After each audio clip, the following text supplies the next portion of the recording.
विद्यार्थियों, आज के सेशन में हम पढ़ने वाले हैं अधातुओं के फिजिकल कैरेक्टरिस्टिक्स, भौतिक गुणधर्म।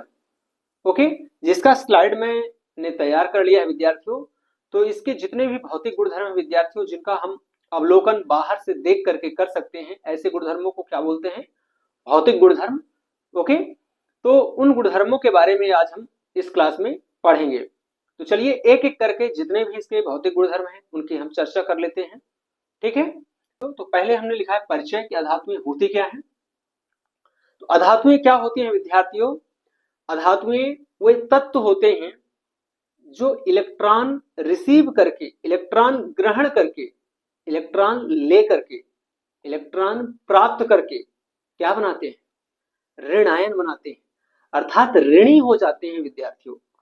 तो ऐसे तत्व जो इलेक्ट्रॉन को ग्रहण करके ऋणायन बनाते हैं क्या कहलाते हैं? अधातुएं कहलाते हैं। क्लियर? और इसके जो विपरीत गुणधर्म होता है वो किसका होता है? धातुओं का होता है। किसका? धातुओं का। धातुएं इलेक्ट्रॉन दे करके धनायन बनाती हैं, लेकिन अधातुएं क्या बनाती हैं? इलेक्ट्रॉन ले करके ऋण आयन बनाती है। आपको पता भी है, कोई भी व्यक्ति यदि किसी से कुछ लेता है तो कर्जदार हो जाता है ना, बस वही फंडा यहां पर भी है विद्यार्थियों। क्लियर? चलिए अब हम बात करेंगे इसके पहले कैरेक्टरिस्टिक्स की। स्टेट, अवस्था।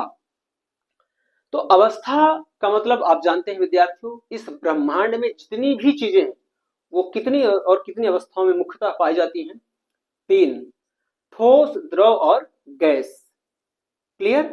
तो बस वही यहां पर भी है। अधातुएं तीनों अवस्थाओं में पाई जाती हैं। कमरे के तापमान पर, सामान्य तापमान पर वो तीनों अवस्थाओं अर्थात ठोस, द्रव और गैस तीनों अवस्थाओं में पाई जाती है।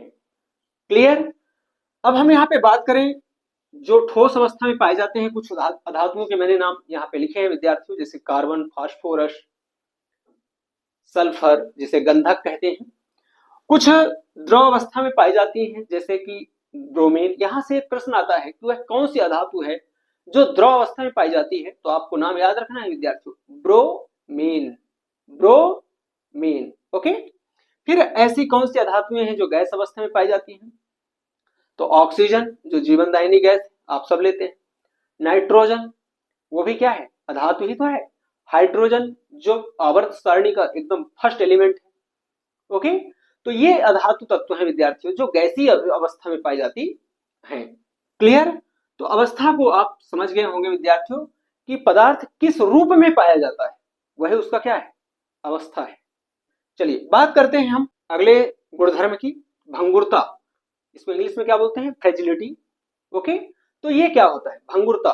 भंगुरता का मतलब विद्यार्थियों, भंगुरता एक गुण है, अधातुओं का एक गुण है। यदि हम किसी ठोस चीज से आघात करें उस पर, जैसे हमने हथौड़े से यदि आघात किया, हथौड़े से आघात किया, चोट पहुंचाया, तो टूट करके क्या हो जाए? बिखर जाए।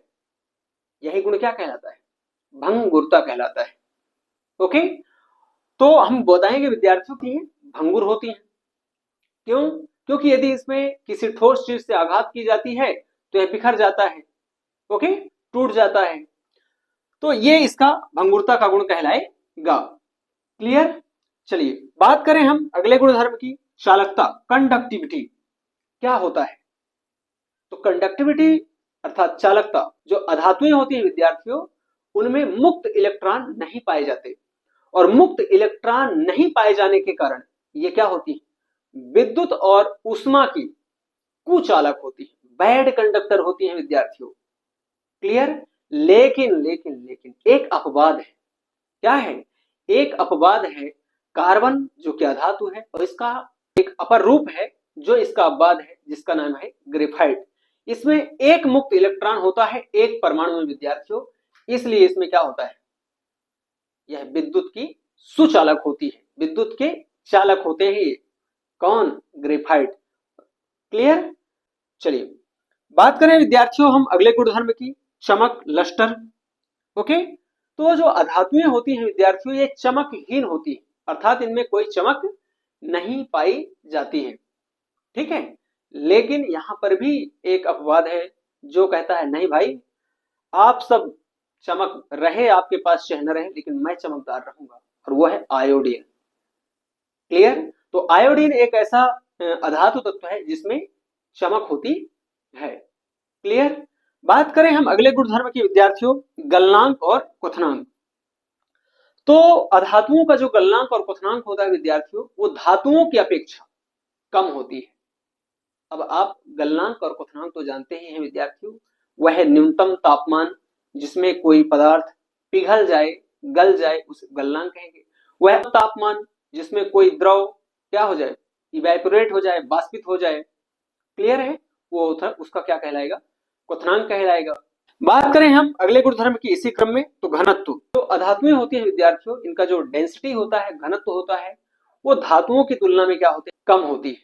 क्यों? क्योंकि जो इनके परमाणु होते हैं, इस पदार्थ के, इस तत्व के जो परमाणु होते हैं, उसकी व्यवस्था में ये धातुओं की अपेक्षा इसके परमाणु दूर दूर स्थित होते हैं, इसीलिए इसका घनत्व धातुओं की तुलना में कम होता है। क्लियर। बात करें अगले गुणधर्म की विद्यार्थियों, तो मुलायम अर्थात सॉफ्टनेस। तो अधिकांश धातुएं क्या होती हैं विद्यार्थियों, मुलायम होती हैं, नरम होती हैं।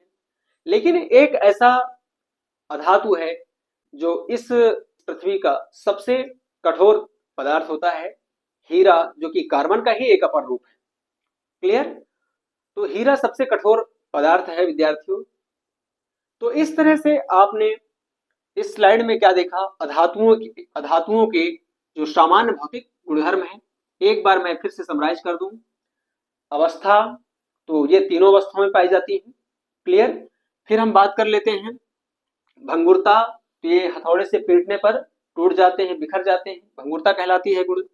चालकता, तो ये प्रायः चालक नहीं होती है उष्मा और विद्युत की, लेकिन जो ग्रेफाइट है उसमें मुक्त इलेक्ट्रॉन पाए जाने के कारण ये धारा की चालक होती हैं, विद्युत धारा की चालक होती हैं। चमक, इनमें कोई चमक नहीं पाई जाती, लेकिन एक है अपवाद जो इस गुण को नहीं मानता, आयोडीन। फिर गलनांक क्वथनांक, तो धातुओं की तुलना में कम होते हैं। घनत्व भी धातुओं की तुलना में कम होती है।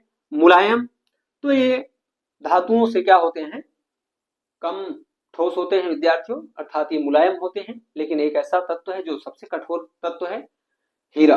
ओके, चलिए इसका आप एक स्क्रीनशॉट ले लें, या तो इसे अपनी कॉपी में वीडियो को पॉज करके अभी ही लिख लें विद्यार्थियों। ओके, और मुझे आप लोग कमेंट करके जरूर बताएं कि आपको ये स्लाइड कैसी लगी, क्या समझ में आया। और यदि आप मेरे चैनल पर नए आए हैं विद्यार्थियों, चैनल को सब्सक्राइब कर लें। ओके, धन्यवाद।